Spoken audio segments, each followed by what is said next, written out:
আসসালামু আলাইকুম। সকলকে আমন্ত্রণ জানাচ্ছি সাধারণ কথা ইউটিউব চ্যানেল থেকে আমার কথা শুনবার জন্য। আজকে আমাদের বাংলাদেশের সেনাবাহিনীর প্রধান ওয়াকারুজ্জামান কিছু সতর্ক বার্তা দিয়েছেন, সকলকে সতর্ক করেছেন। এই সতর্ক বার্তাটি অনেকেই বলছেন, অনেকের মনের কথা প্রকাশ করে দিয়েছেন সেনাপ্রধান। আবার অন্যদিকে অনেকেই বলছেন সেনাপ্রধান যে বিষয়গুলো আজকে জনসমক্ষে বললেন সেই বিষয়গুলো তিনি সরাসরি না বলে সরকারের সাথে আলোচনা করতে পারতেন, আইন শৃঙ্খলা বাহিনীর সাথে একান্ত আলোচনা করে বলতে পারতেন, সতর্ক করতে পারতেন। তিনি কেন এভাবে প্রকাশ্যে সতর্কবাণী দিলেন? এর পিছনে কি কারণ রয়েছে, এর পিছনে কি ভিন্নতা রয়েছে? এই বিষয়টি নিয়ে আজকে কথা বলবো। আমি মাত্র 3টি পয়েন্ট নিয়ে কথা বলবো। তিনি যে সতর্কবাণীগুলো দিয়েছেন, যে সমস্যাগুলো উপস্থাপন করেছেন, তা অত্যন্ত জরুরি বিষয়বস্তু হয়ে পড়েছিল এই মুহূর্তে আমাদের বাংলাদেশে। আমরা জানি বর্তমানে আমাদের বাংলাদেশের আইন শৃঙ্খলার ব্যাপক অবনতি ঘটেছে। চতুর্দিকে ডাকাতি, মারামারি, হানাহানি, ছিনতাই, ধর্ষণের মতন ঘটনা ঘটছে। যাই হোক, সেনাপ্রধান যে বিষয়গুলো নিয়ে কথা বলেছেন তার 3টি পয়েন্ট রয়েছে, খুবই গুরুত্বপূর্ণ। সকলকে বলবো এই গুরুত্বপূর্ণ পয়েন্টগুলো আপনারা বিবেচনা করবেন। তিনি কি বোঝাতে চেয়েছেন, কি বলেছেন, সেই বিষয়গুলো আপনাদের সামনে আমি উপস্থাপন করছি। হানাহানি না করে দিন শেষে দেশ ও জাতির দিকে খেয়াল করে এক থাকতে হবে। যদি নিজেরা কাদা ছোড়াছড়ি করেন, দেশ ও জাতির সার্বভৌমত্ব বিপন্ন হবে। আমি সতর্ক করে দিচ্ছি, পরে বলতে পারবেন না যে সতর্ক করেনি। তিনি এখানে যে কথাটি বলছেন, আপনারা নিজেরা মারামারি হানাহানি করবেন, পরবর্তীতে কোনো কিছু ঘটে গেলে, কোনো বিশেষ কিছু ঘটে গেলে তারপর বলবেন আমি সেনাপ্রধান আপনাদেরকে সতর্ক করিনি, সেটা হতে পারে না। আমি আপনাদেরকে সতর্ক করছি, আপনারা এই মুহূর্তে যা করছেন সেগুলো ভুল করছেন। আপনারা হানাহানি মারামারি বন্ধ করুন, নিজেদের মধ্যে কাদা ছোড়াছড়ি বন্ধ করুন, সতর্ক থাকুন, না হলে বাংলাদেশের সার্বভৌমত্ব নষ্ট হবে। এখানে তিনি যেভাবে সতর্ক করেছেন এর পিছনে অন্য কি কারণ আছে সেটিও হয়তো ভাববার বিষয়। তারপরে তিনি বলেন, আমি আপনাদের সাথে একটা বিষয় শেয়ার করি। দেশের আইন শৃঙ্খলা খারাপের পেছনে কিছু কারণ আছে। প্রথম কারণটা হচ্ছে আমরা নিজেরা হানাহানির মধ্যে ব্যস্ত, একজন আরেকজনের বিরুদ্ধে বিষোদ্গারে ব্যস্ত। এটা একটা চমৎকার সুযোগ অপরাধীদের জন্য। এখানে তিনি ইম্পর্ট্যান্ট একটি কথা বলেছেন, এর সাথে সম্পূর্ণরূপে আমি একমত। তিনি বলছেন আপনাদের কারণেই কিন্তু আইন শৃঙ্খলার এই অবনতি ঘটেছে। যারা অপরাধী তারা এই সুযোগটাকেই কাজে লাগাচ্ছে। তারপর তিনি বলছেন যেহেতু আমরা একটা অরাজক পরিস্থিতির মধ্যে বিরাজ করছি, এখানে তিনি কিন্তু বর্তমান পরিস্থিতি যে খারাপ, আমাদের বাংলাদেশে যে অরাজক পরিস্থিতি রয়েছে সেটি কিন্তু স্বীকার করেছেন।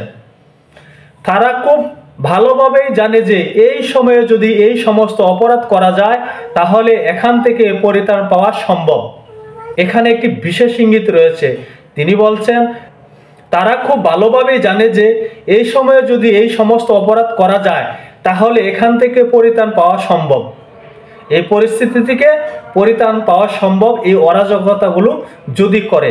আরেকটি বিষয় রয়েছে, এর অর্থ রয়েছে এই পরিস্থিতিতে তারা যদি এরকম অরাজকতা করে তাদের কোনো বিচার হবে না, তারা সহসায় জীবনযাপন করতে পারবে, তারা সহসায় এই কাজ করে বেরিয়ে যেতে পারবে। এই কারণে এই অপরাধগুলো হচ্ছে। আমরা যদি সংগঠিত থাকি, একত্রিত থাকি, তাহলে অবশ্যই এটা সম্মিলিতভাবে মোকাবেলা করা সম্ভব হবে।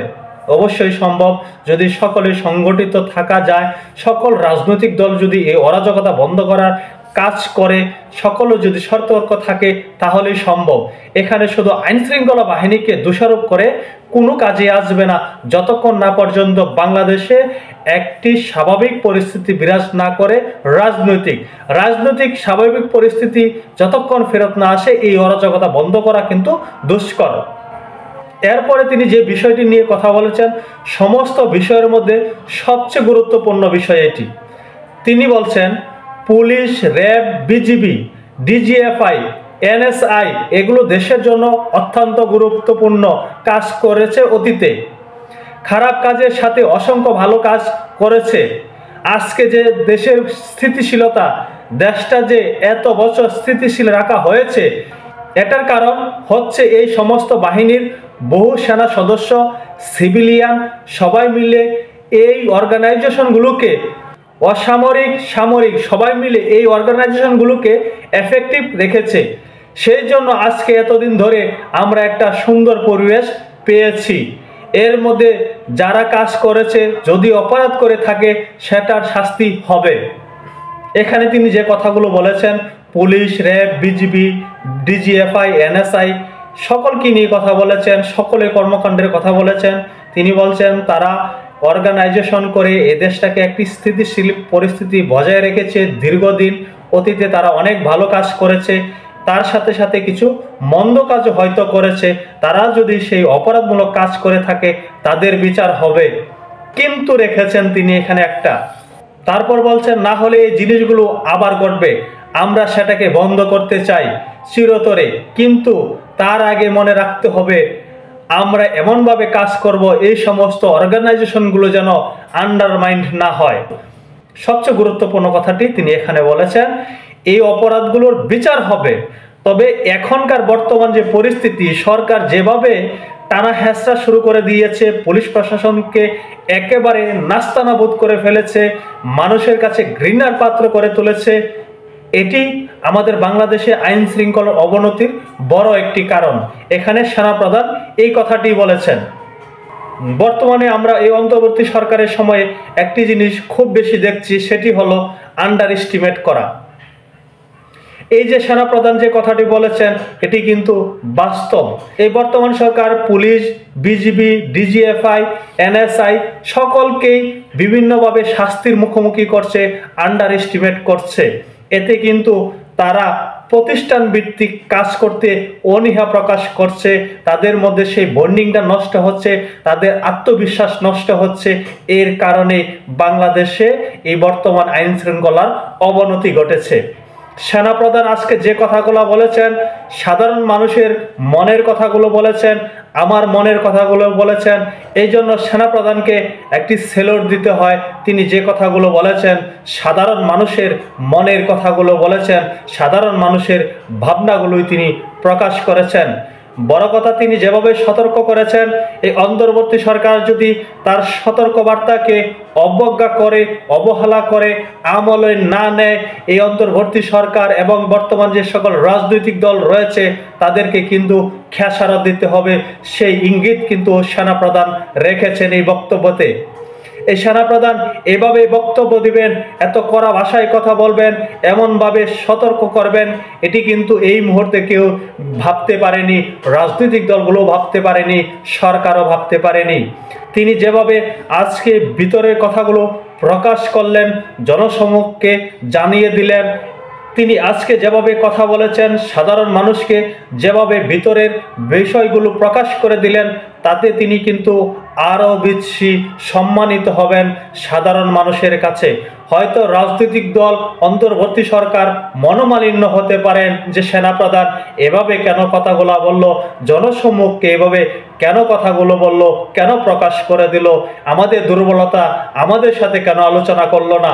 কিন্তু সাধারণ মানুষ এবং দেশের মঙ্গল চিন্তা করে হয়তো সেনাপ্রধান এই কথাগুলো বলেছেন, যার কারণে তার সম্মান আরো বেশি বৃদ্ধি পাবে।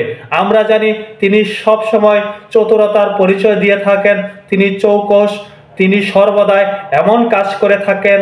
আমরা দেখেছি 5ই আগস্টের পরবর্তী সময়ে তিনি যেভাবে পরিস্থিতি হ্যান্ডেল করেছেন, তখনই তিনি কিন্তু বাহবা পেয়েছিলেন, তার সেই মেধা জ্ঞানকে সকলে সম্মান করেছিল।